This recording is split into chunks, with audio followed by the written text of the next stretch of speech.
अस्सलाम वालेकुम व्यूवर्स, कैसे हैं आप लोग। उम्मीद है सब ठीक होंगे।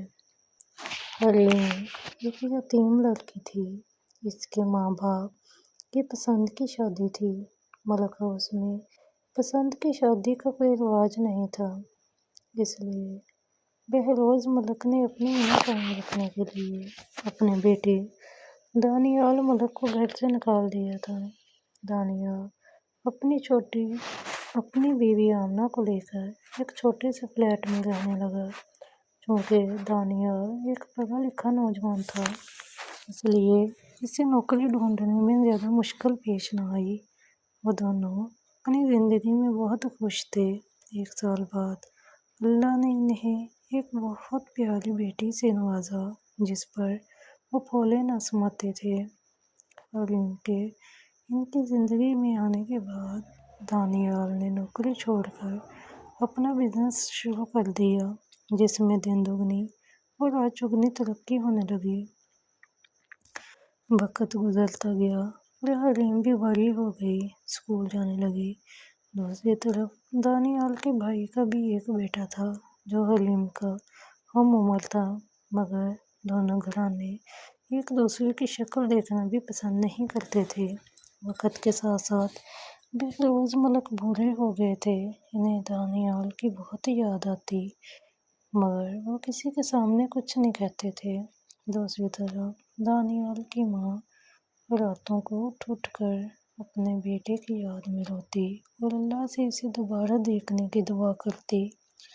वक्त पर लगा के उड़ता गया। अब हलीम स्कूल से कॉलेज और फिर यूनिवर्सिटी पहुंच चुकी थी।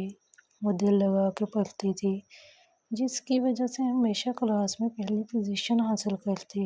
इसके वालिद ने इसे कभी किसी चीज़ की कमी महसूस नहीं होने दी थी। हलीम खुद को दुनिया की खुशकिस्मत समझती थी, मगर एक दिन सब कुछ बदल गया। हलीम बिजनेस के आखिरी सेमेस्टर में थी, जब इसके माँ बाप एक शादी में जाते हुए एक खौफनाक हादसे का शिकार हो गए और वो दोनों मौके पर ही दुनिया से चले गए। जब बहरोज़ मलक को अपने बेटे की मौत की खबर मिली तो वो टूट के रह गए। वो फौरन अपनी बीवी और बेटे को लेकर हलीम के घर पहुंचे। इधर हलीम को जब अपने माँ बाप की मौत की खबर मिली तो इसे शदीद सदमा पहुंचा और इसका नर्वस ब्रेक डाउन हो गया।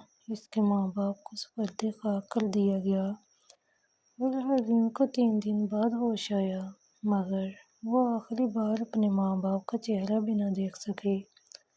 जब इसे होश आया तो वो चीख चीख के कह रही थी, अम्मी एक बार दिखा दो मुझे, बस एक बार। 3 दिन बाद हलीम को होश आया। इसकी आंखों में एक ही सवाल था, अम्मी कहाँ है, बाबा कहाँ है। कमरे में खामोशी छा गई। बहरोज़ मलक ने नज़रें झुका ली। दानियाल की माँ ज़ार कतार रोने लगी। बेटा वो अभी दुनिया में नहीं रहे। ये सुनते ही हलीम चीख उठे, नहीं ये झूठ है, मुझे इनके पास ले जाएं अभी। वो उठने की कोशिश करती रही, मगर कमज़ोरी ने इसे ज़मीन पे गिरा दिया। मुझे एक बार देखना है, बस एक बार। लेकिन अब बहुत देर हो चुकी थी। चंद दिन बाद हलीम को मलक हाउस ले जाया गया, वही घर जहाँ इसके बाप का नाम लेना भी मन्ना था। बड़ा सा दरवाज़ा, ऊंची दीवारें, मगर अंदर अजीब सी खामोशी थी। हर कोई इसे ऐसे देख रहा था जैसे वो अजनबी हो। यही है दानियाल की बेटी, किसी ने आहिस्ता से कहा। हलीम ने सर झुका लिया। बहरोज़ मलक इसे देखते रहे। इनकी आंखों में पछतावा था, मगर अल्फाज नहीं।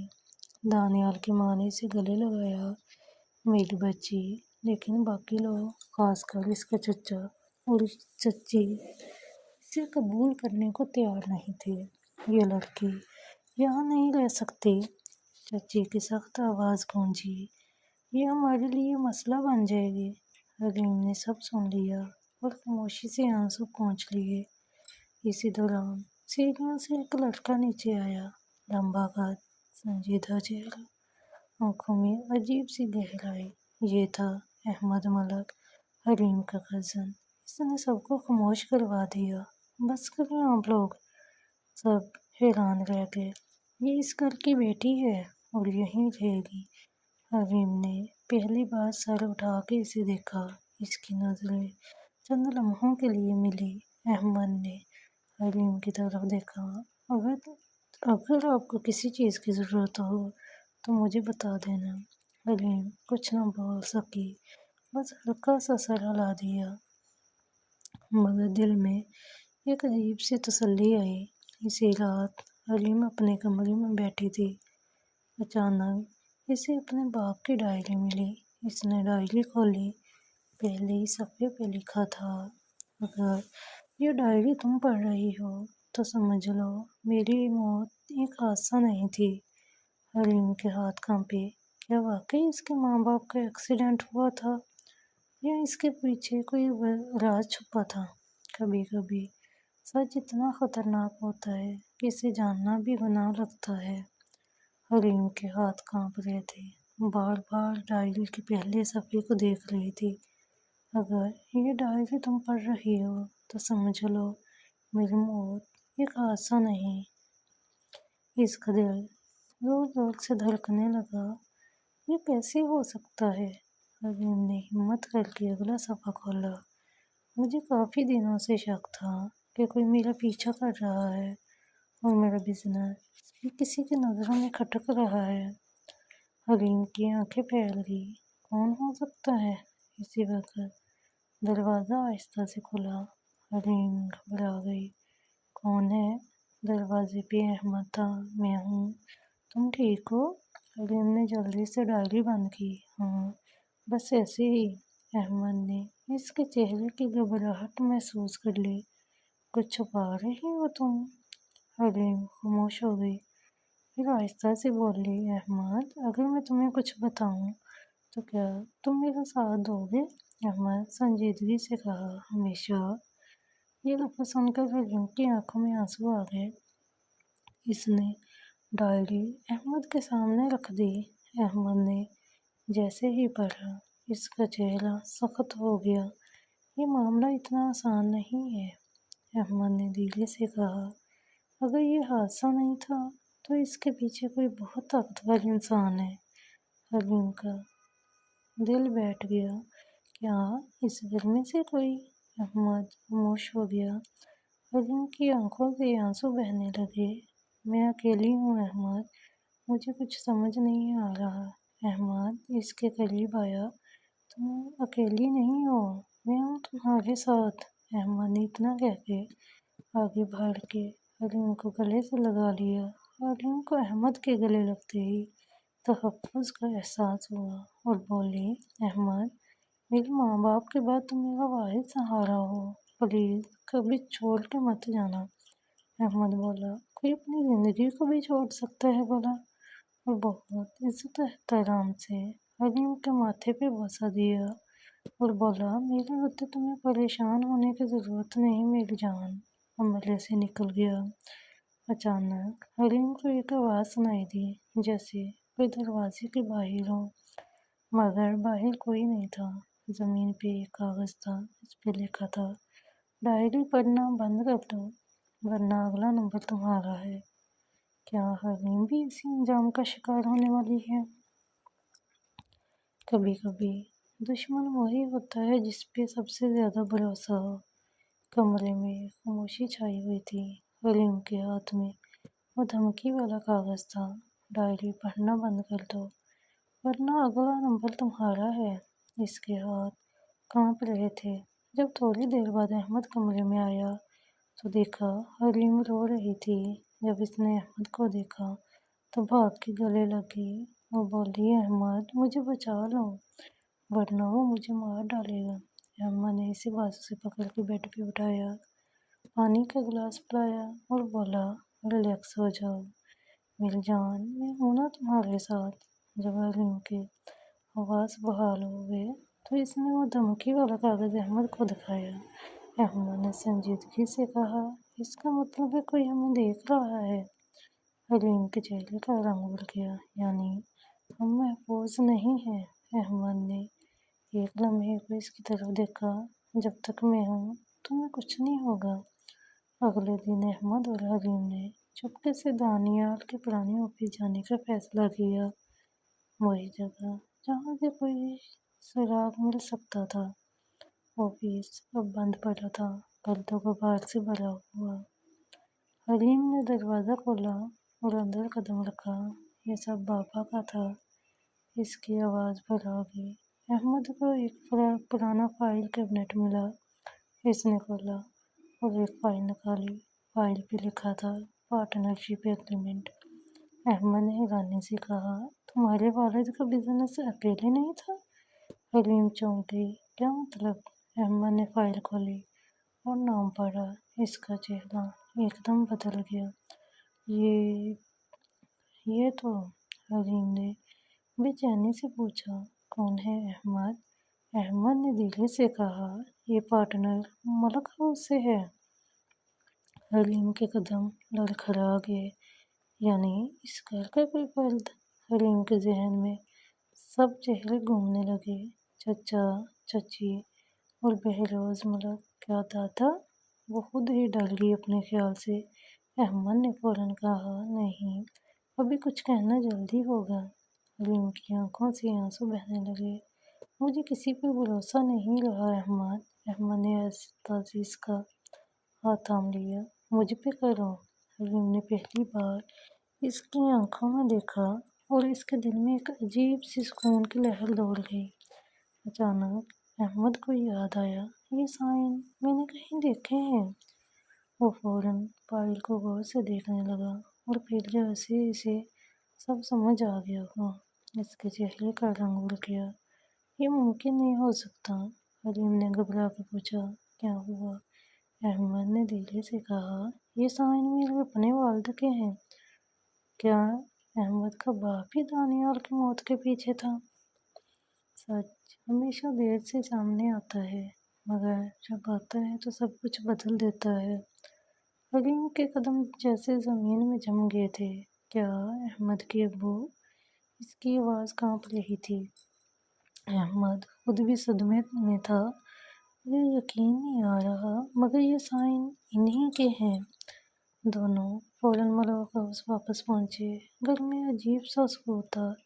احمد سیدھا اپنے والد کے کمرے کی طرف گیا۔ دروازہ کھولا۔ اس کے والد آرام سے بیٹھے تھے، جیسے انہیں سب پتہ ہو۔ ابو، مجھے آپ سے بات کرنی ہے۔ احمد کی آواز میں سختی تھی۔ ان کے والد نے مسکرا کے کہا، آخر تمہیں سچ کا پتہ چل ہی گیا۔ حلیم کا دل زور سے دھڑکا۔ احمد کے والد نے آہستہ آہستہ کہا، ہاں، دانیال کی موت ایک حادثہ نہیں تھی۔ یہ سنتے ہی حلیم کی آنکھوں سے آنسو بہنے لگے۔ آپ نے میرے بابا کو مار دیا؟ انہوں نے بے پرواہ انداز میں کہا۔ وہ بزنس میں بہت آگے جا رہا تھا اور میں اسے برداشت نہیں کر سکتا تھا۔ احمد غصے میں آگے بڑھا، آپ نے اپنے ہی بھائی کو مار دیا؟ انہوں نے ٹھنڈی آواز میں کہا، بزنس میں رشتے نہیں دیکھے جاتے۔ حلیم زمین پہ بیٹھ گئی۔ آپ نے میری پوری دنیا ختم کر دی۔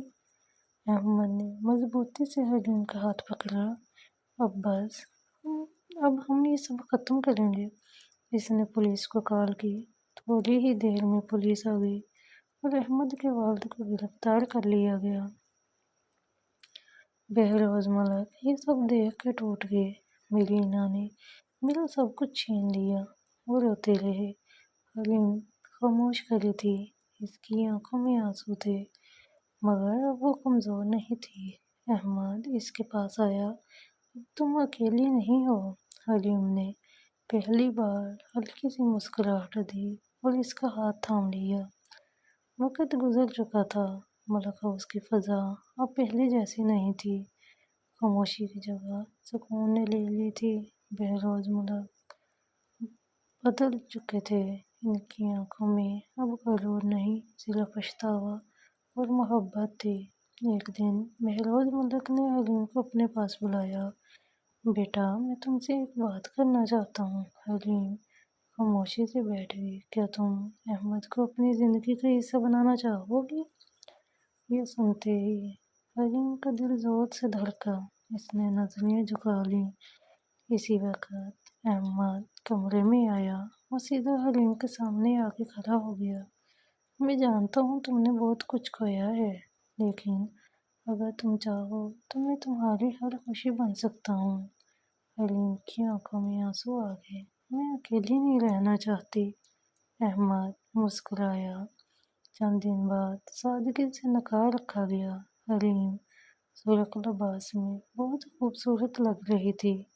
احمد کی نظریں اس سے ہٹ ہی نہیں رہی تھی۔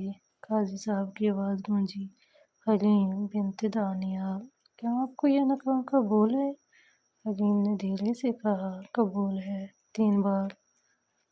احمد نے بھی مسکرا کے کہا، قبول ہے۔ نکاح کے بعد احمد کی امی حلیم کا ہاتھ پکڑ کے احمد کے کمرے میں لے گئی۔ احمد کے کمرے کو گلاب اور چنبیلی کے پھولوں سے سجایا گیا تھا۔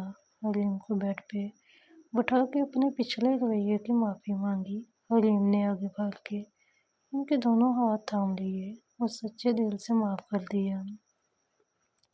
تھوڑی دیر بعد جب احمد کمرے میں آیا تو حلیم گھونگھٹ ڈالے بیٹھی احمد کا انتظار کر رہی تھی۔ احمد آہستہ سے حلیم کے قریب آیا۔ اب تم واقعی میری ہو؟ حلیم نے شرما کے سر جھکا لیا۔ احمد نے اس کا ہاتھ تھاما اور اسے اپنے قریب کر لیا۔ حلیم کا ماتھا چوم لیا۔ حلیم نے شرما کے احمد کے سینے میں منہ چھپا لیا۔ احمد نے آہستہ آہستہ حلیم کی جیولری اتارنا شروع کر دی اور اسے اپنی باہوں میں لے لیا۔ کمرے کی ساری لائٹس بند کر دی۔ احمد حلیم سے بولا، تم تیار ہو میری بننے کے لیے؟ حلیم نے مسکرا کے اپنی باہیں احمد کے گلے میں ڈال دی۔ احمد نے پیار سے اس کے بالوں کو سہلایا۔ اس کی خوشبو حلیم کے حواس پہ چھانے لگی اور ایک پل کے لیے وہ دونوں سب کچھ بھول گئے۔ اس رات ان کے درمیان صرف جسم نہیں بلکہ دل اور روحیں بھی ایک ہو گئی تھی۔ احمد حلیم پہ ٹوٹ کے برسا تھا جیسے صدیوں سے پیاسا ہو۔ اس نے حلیم کو کانچ کی گٹھیوں کی طرح سنبھالا تھا، کہیں ٹوٹ نہ جائے۔ 3 ماہ بعد اللہ نے انہیں خوشخبری سے نوازا تھا اور 1 سال بعد اللہ نے احمد اور حلیم کو چاند سی بیٹی سے نوازا تھا جس میں سب کے گھر والوں کی جان بستی تھی۔ اس نے دکھوں سے گزر کر اپنی خوشیوں کا گھر بنا لیا تھا۔ تو کیسی لگی ویورز آج کی سٹوری آپ کو؟ نیکسٹ